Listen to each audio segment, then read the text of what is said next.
பெயர் ராஜகோபாலன், பெரியமேட்டை சேர்ந்தவன். நான் ஒரு இந்து. அதெல்லாம் சொல்ல விரும்பவில்லை. இருந்தாலும் சில கேள்விகளை கேட்க அனுமதி கேட்கிறேன். ஒரு இஸ்லாமை சேர்ந்த ஒரு மனிதர் வட்டி வாங்குவதும் கொடுப்பதும் தவறு என்று சொல்லி தன்னுடைய வியாபாரத்திற்காக வட்டி வாங்கி அதை வட்டிக்கு கொடுத்து அதனால் தன்னுடைய வியாபாரத்தையே மூழ்கடிக்கும் சூழ்நிலைக்கு வந்து ஊரை விட்டே ஓடிவிட்டார். அதனால் பாதிக்கப்பட்ட நான் சிலரிடம் யார் கடன் கொடுத்தார்களோ அவரிடம் நான் அடிபட்டு இருக்கிறேன். இந்த மாதிரி செயலை செய்த ஒரு நபர் இஸ்லாத்தை தழுவது சரியாகதா இருக்குமா அல்லது இருக்காதா? அதாவது அவங்கள மாற்று மத சகோதரர் அவர்கள் தெளிவா சொல்லியிருக்காங்க. இஸ்லாத்துல வட்டி வாங்குவதும் கூடாது, கொடுப்பதும் கூடாது அப்படின்னு இருக்கும் பொழுது பலர்கள்ட்ட கடனை வாங்கி கொண்டு வட்டிக்கும் வாங்கிட்டு திருப்பி கொடுக்க முடியாமல் தன்னுடைய வியாபாரத்தை எல்லாம் விட்டு ஊரை விட்டு என்ன செஞ்சிட்டாரு, ஓடி போய்விட்டார். இவரை இஸ்லாமியருடைய வட்டத்தில் வைத்து நாம் பார்க்க முடியுமா?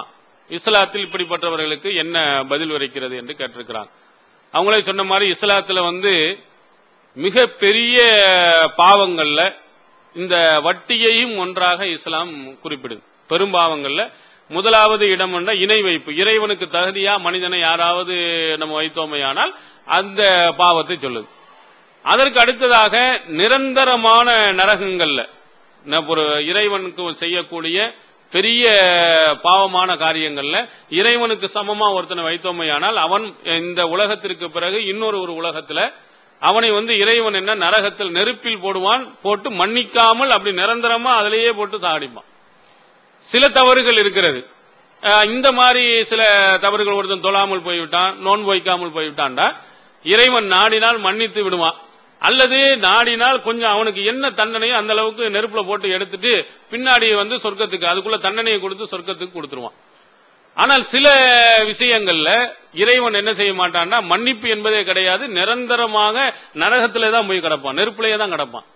அப்படிப்பட்ட இதுல ஒண்ணு இறைவனை இறைவனுக்கு இருக்கிற மாதிரி தகுதியை மற்றவர்களுக்கு கொடுப்பது, இன்னொரு கடவுள் இருப்பதாக நினைப்பது, இது ஒண்ணு. அதுக்கு அடுத்ததாக கொலை செய்வது. அடுத்தவனை தான் கொலை செஞ்சாலும் சரி, தானே தற்கொலை செஞ்சுக்கிட்டாலும் சரி, அடுத்தவனை கொலை செய்தாலும் சரி, இப்படிப்பட்டவனுக்கும் என்ன இருக்குன்னு சொன்னா நிரந்தர நரகம் இருக்கு. இன்னொருத்தன் யாருன்னா கடவுளையே மறுக்கிறான். இன்னொருத்தன் இதே மாதிரி கடவுள் மாதிரி பல கடவுள் இருக்கிறான்னு நினைப்பவன் ஒண்ணு, இன்னும் கடவுளே கிடையாது அப்படின்னு சொல்றான். ஒரு கடவுளும் கிடையாது, நாத்திக கொள்கையில இருக்கக்கூடியவன். அவன் இப்படிப்பட்டவன். இவன் மூணாவது ஆளு, இவனுக்கும் நிரந்தர நரகம். நாலாவது ஆள் யாருன்னு சொன்னா இந்த வட்டி தொழிலை செய்பவன். வட்டி தொழிலை எவன் செய்கிறானோ அவனுக்கும் நிரந்தரமான நரகம் இருக்கிறது அப்படின்னு திருமறை குர்ஆன் சொல்லுகிறது. அப்ப எவ்வளவு பெரிய பாவம் என்று இந்த மாதிரி இதுல இருந்து உலகத்திலேயே அவன் திருந்தி தான் யார்ட்டையும் வட்டி தொழில் செஞ்சோம்னா வட்டிக்கு பணத்தை கூடுதலா வாங்கினான்னா திருப்பி கொடுத்துடணும், அதை கரெக்டாக ஒப்படைக்கணும். அப்படி ஒப்படைக்காமல் ஓடி போயிட்டான்னு சொன்னாலோ அல்லது கொடுக்காமல் போய்விட்டான் என்று சொன்னாலோ அவன் என்ன செய்வான்னா நிரந்தரமான நரகத்திற்கு போவான் என்று திருமறை குர்ஆன் நமக்கு என்ன செய்கிறது சொல்லுகிறது.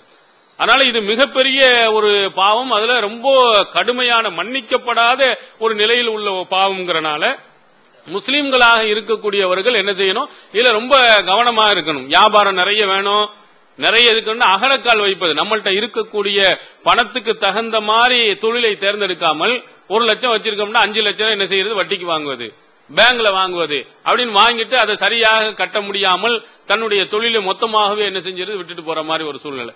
இன்னொன்னு பணத்துக்கு ஆசைப்பட்டு நிறைய பணம் கிடைக்க வேண்டும் என்பதற்காக வட்டி தொழிலையே முஸ்லிம்களாக இருப்பவர்கள் செய்வது. இந்த மாதிரி இதுல என்ன செய்யக்கூடாது, வைக்கக்கூடாது. அல்லாஹ் இறைவன் நமக்கு என்ன கொடுத்திருக்கானோ அதுக்கு தகுந்தவாறு நம்முடைய தொழில்களை அமைத்துக் கொள்ள வேண்டுமே தவிர நம்ம நிறைய பெருக்க வேண்டும், நிறைய வாங்க வேண்டும் என்பதற்காக வட்டியின் உள்ளே என்ன செய்யக்கூடாது, நம்ம கண்டிப்பாக போகக்கூடாது. இது அல்லாஹ்வுடைய லேனத்திற்கு அல்லாஹ்வுடைய சாபத்திற்கு உரிய ஒரு தொழிலாக, மிக பயங்கரமான கண்டிக்கப்படக்கூடிய ஒரு தொழிலாக இஸ்லாம் சொல்கிறது. அதனால முஸ்லிம்களாக இருக்கக்கூடியவர்கள் கண்டிப்பாக அந்த பக்கம் வைக்காதீங்க. வட்டி தொழிலையும் செய்யாதீங்க. உங்களுக்கு கஷ்டம் என்று சொன்னால் வட்டிக்கு கூட நீங்கள் வாங்காதீங்க, கடனா வாங்கிக்கிறங்க. அப்படி இல்லைன்னா கொஞ்சம் கஷ்டப்படுங்க. அந்த மாதிரி வட்டியினுடைய இதுல நீங்க உள்ளே போவீர்களே ஆனால் சகோதரர் அவர்கள் சொன்னது மாதிரி இந்த வட்டி தொழில் கடைசியில கடையை ஒண்ணுமே இல்லாமல் போய் யாருக்கும் கொடுக்க முடியாமல் அவமானப்பட்டு தனியாக போகக்கூடிய ஒரு சூழ்நிலை ஏற்பட்டுவிடும். அப்புறம் நிரந்தரமான